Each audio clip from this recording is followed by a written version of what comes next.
तो इस बात में कोई शक नहीं कि हल्क एमसीयू का स्ट्रॉन्गेस्ट सुपर हीरो है। मार्वल के पास हल्क के राइट्स नहीं थे, फिर भी उन्होंने कोई कसर नहीं छोड़ी हल्क को पावरफुल दिखाने में। प्रोफेसर हल्क बनने से पहले हल्क ऐसे काम कर चुका है जो बाकी सुपर हीरोज के लिए करना लगभग इम्पॉसिबल है, जैसे लेवाइथन को एक पंच में नॉकआउट कर देना,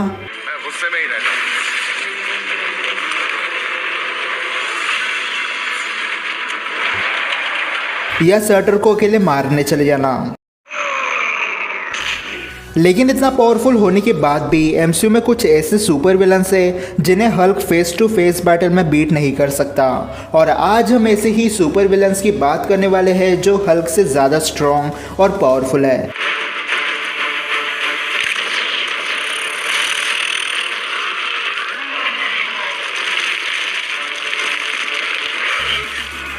सबसे पहला विलन है कर्स। अब कर्स एमसीयू के most powerful underrated super villain में से एक है। कर्स को सबसे पहली बार थॉर द डार्क वर्ल्ड में दिखाया गया। कर्स का असली नाम एल्ग्रिम है जो डार्क एल्फ की रेस से बिलोंग करता है। और जब मेलिकेथ को पता चलता है कि जेन फॉस्टर की बॉडी में इथर है, तब मेलिकेथ चालाकी से एल्ग्रिम के पेट में एक कर्स स्टोन स्टैप करके उसे एसगार्ड भेज देता है। और सही मौका देखकर एल्ग्रिम उस स्टोन को क्रश कर देता है। ऐसा करने से एल्ग्रिम की बॉडी और आर्मर एक साथ मर्ज्ड हो जाते हैं और अब एल्ग्रिम कर्स बन चुका था। कर्स इतना ज़्यादा पावरफुल है कि वो एसगार्ड की एनर्जी शील्ड को सिर्फ एक पंच में मार के डिस्ट्रॉय कर रहा था। और एमसीयू में हमें ऐसा दिखाया गया है कि थॉर और हल्क दोनों के पावर लेवल इक्वल है, अगर थॉर अपनी लाइटनिंग पावर यूज ना करे तो। लेकिन फैक्ट की बात यह है कि कर्स थॉर से 4 टाइम्स ज़्यादा स्ट्रॉन्ग है। कर्स म्यूनर के लिए वर्दी बिल्कुल नहीं है, लेकिन कर्स ने सिर्फ अपनी स्ट्रेंथ से म्यूनर का रास्ता बीच हवा में चेंज कर दिया था। कर्स की फिजिकल पावर हल्क और थॉर की स्ट्रेंथ को तो सरपास करती ही है, लेकिन सेकंड फैक्ट ये है कि कर्स को जान से नहीं मारा जा सकता।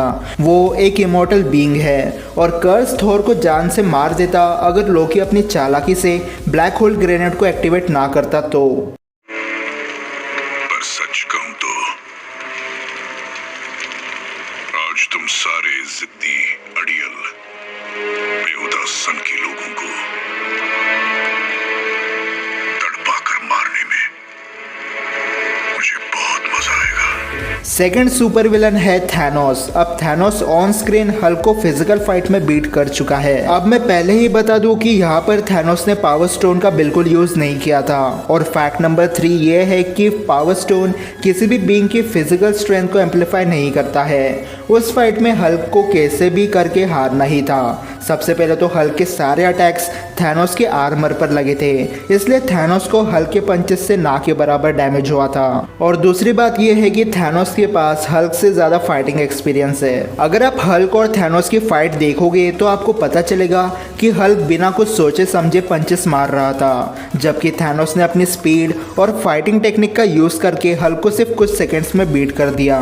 तो हो सकता है कि थैनोस फिजिकल स्ट्रेंथ में हल्क के बराबर ना हो, लेकिन जो चीज़ थैनोस को हल्क के कंपैरिजन में ज़्यादा स्ट्रॉन्ग बनाती है वो है उसकी फाइटिंग टेक्निक और एक्सपीरियंस।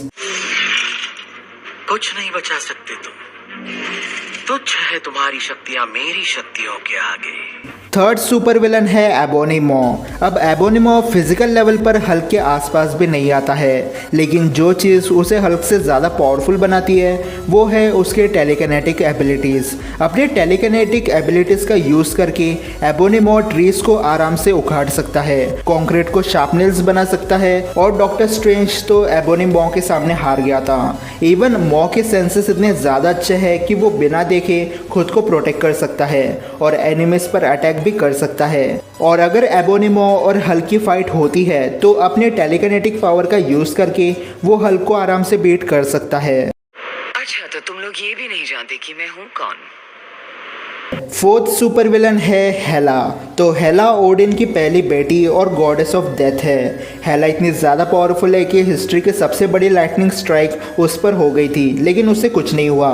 थॉर एसगार्ड के बेस्ट फाइटर में से एक है, फिर भी हेला को कोई प्रॉब्लम नहीं हुई उसे और वैल्करी को हराने में। अब हेला के पास ज़्यादा स्ट्रेंथ फिट्स तो नहीं है, लेकिन उसने पास्ट में ऐसी चीज़ें कर रखी है जो उसे हल्क से ज़्यादा पावरफुल बनाती है, जैसे वैल्करी और एसगार्डियन आर्मी को अकेले जान से मार देना।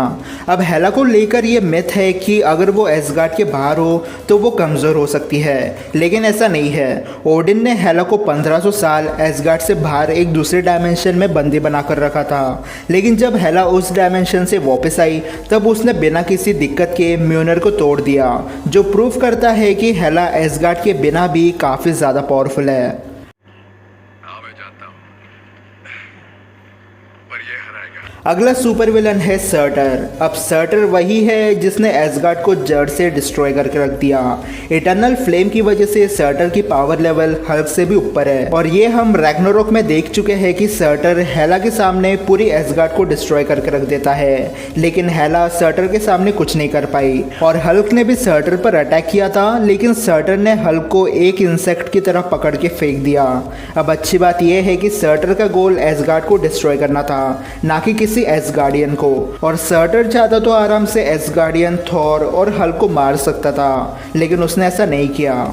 अगला सुपर विलन है डोरमामू। अब डोरमामू डार्क डायमेंशन का रूलर है, जिसे हमने डॉक्टर स्ट्रेंज मूवी में देखा था। डोरमामू आज तक ट्रिलियंस ऑफ लिविंग बीइंग की जान ले चुका है और प्लैनेट अर्थ को भी डार्क डायमेंशन का हिस्सा बना चुका होता अगर डॉक्टर स्ट्रेंज उसे टाइम लूप में ना फंसाता तो।